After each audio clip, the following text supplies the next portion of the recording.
Hi guys! Hello Scorpio! Welcome dito sa aking channel Scorpio. Alamin natin kung anong messages, vibration, gabay energy para sa lahat ng Scorpio. So, ito ay random message lang. Scorpio, wow! So, meron kang 2 cards dito. Yung first card mo is Karma. It's a karmic justice, generational karma. So, Scorpio, posibleng makatanggap ka ng generational karma from the universe, from God. So, ibig sabihin, kung naging mabuti ka sa iyong nakaraan, mabuti din yung ibabalik sa'yo. Pero kung naging masama ka, syempre masama din yung babalik sa'yo. So, dito sinasabi na love. So, kung halimbawa mabuti yung kalooban mo, talagang kung compassion yung sinend out mo sa universe before, sa past mo, compassion and love din yung isi-send back sa'yo ng ating universe. Okay? Okay. Scorpio.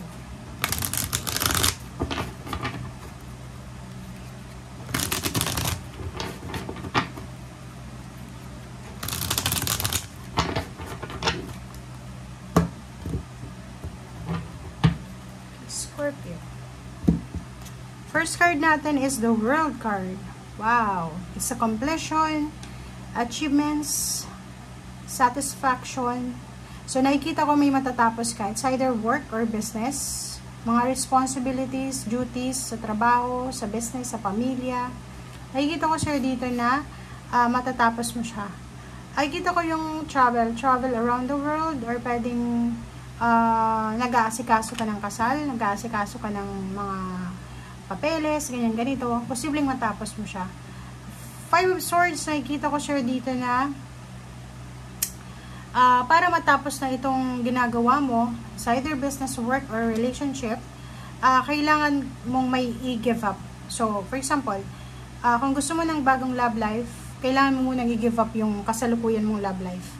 Kung gusto mong magpakasal sa ibang tao, kailangan mo munang ayusin yung kasalukuyan mong relasyon.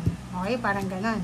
So, Ace of Wands, kung single ka, or pwedeng in a relationship, live-in partner, nakikita ko yung excitement, yung love. So, posibleng may mga plano ditong pagpapakasal, planong pagsasama, living together.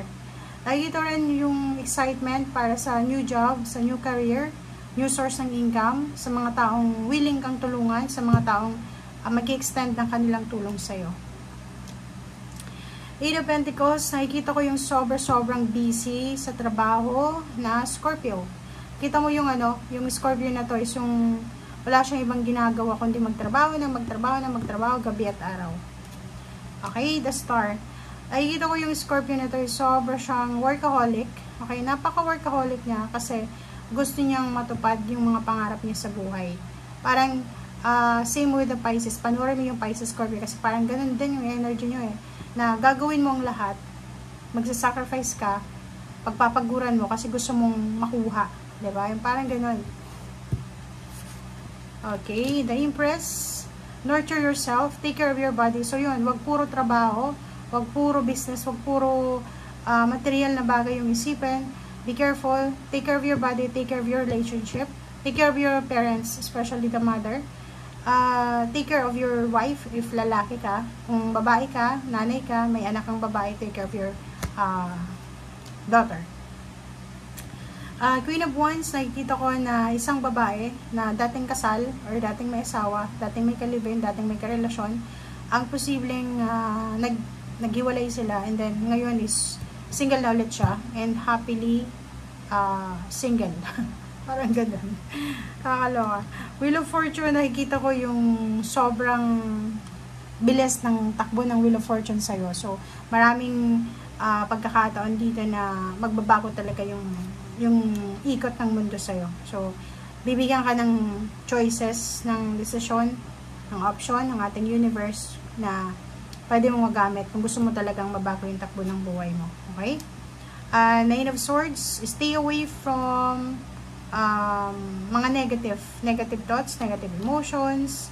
Nakikita ko may mga contemplation ka. Nag-contemplate yung iba. Kung babalikan din nila yung dati nilang relasyon, dati nilang bisyo, dati nilang lugar, dating kaibigan, dating kakilala. So, be careful. True source yun. So, be careful, pag-isipang mabuti yung bawat desisyon, bawat options na pinagpipilian. Knight of Cups. Okay, so nakikita ko sure dito na if in a relationship ka, lalo may asawa, I hope na hindi mo to gagawin. Kung may kalibin ka, ganun din. Kahit hindi pa kayo kasal. Kasi yung kagustuhan mo na mabago yung takbo ng relationship, yung parang may pinapangarap ka na karelasyon. Kung babae ka, lalaki yung pinapangarap mo na like ganito, ganyan. Kung babae ka, ganito yung lalaki yung gusto mo. And unfortunate kasi ito kasi in a relationship ka. Okay lang kung wala kang relasyon. Unfortunately, sa kagustuhan mo na makaalis dyan sa buhay na miserable in relationship, itong taong ito na papasok sa buhay mo ay posibleng papasukin mo siya na hindi mo iniisip kung tama ba to. So, sabing pera, ganun din. May trabaho ka na, tapos hindi masyadong mataas yung sweldo mo dito.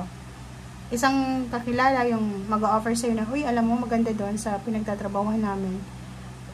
Isipin mo, tama ba tong desisyon mo? Huwag kang tatalon sa isang sitwasyon na hindi mo alam yung pupuntahan mo. Okay? Queen of Pentacles and Five of Pentacles. Nakikita ko siya dito, may advice sa'yo, Scorpio, ang ating baraha. Makinig ka dito, kung may hawak kang pera, malaki yung sweldo mo, may source ka ng income, di ba? May sources ka. Marami. May mga taong willing tulungan ka financially. Huwag mo yung gagamitin as parang okay lang gastos ka ng gastos kasi pwedeng magsisi ka. Mawalan ka ng pera, ang ending niyan, magsisisi ka sa huli. So, dito habang may pera ka pa sa ngayon, kumikita ka man ng maliit or malaki, make sure na itabi mo yung iba para maiwasan mo yung problema sa pera and para sa mga emergency funds. And dito sinasabi na yun ang dapat mong bigyan ng pansin. Okay? Nakikita ko yung travel plans, nakikita ko yung determination, motivation na pumunta ng ibang bansa, mag-abroad, or pwedeng hanapin yung sarili nila. Be patient kasi hindi madali yung buhay. Marami tayong nakikita sa social media, sa internet na, uy, alam mo, ang ganda sa abroad, ang ganda sa ganito, ganyan. Be patient, okay? Kasi hindi lahat ng nakikita natin ay totoo, okay? Nine of Wands, nakikita ko na pagod ka. Pagod na pagod ka sa relationship mo, sa pagtatrabaho, sa obligations mo. But, hindi daw yun rason. Hindi yan Seven of Swords. Hindi yan rason para masira mo yung future mo. Okay? Para magmadali ka, i-take advantage mo yung mga offer na to na ino-offer sa'yo ng hindi maganda. So, sinasabi sa'yo dito, maging matalino ka, umiwas ka sa tukso. Kung pagod ka, magpahinga ka, magpasensya, timbangan yung pera, huwag labas ang labas, and then, huwag magmamadali. Okay? Thank you guys. Bye!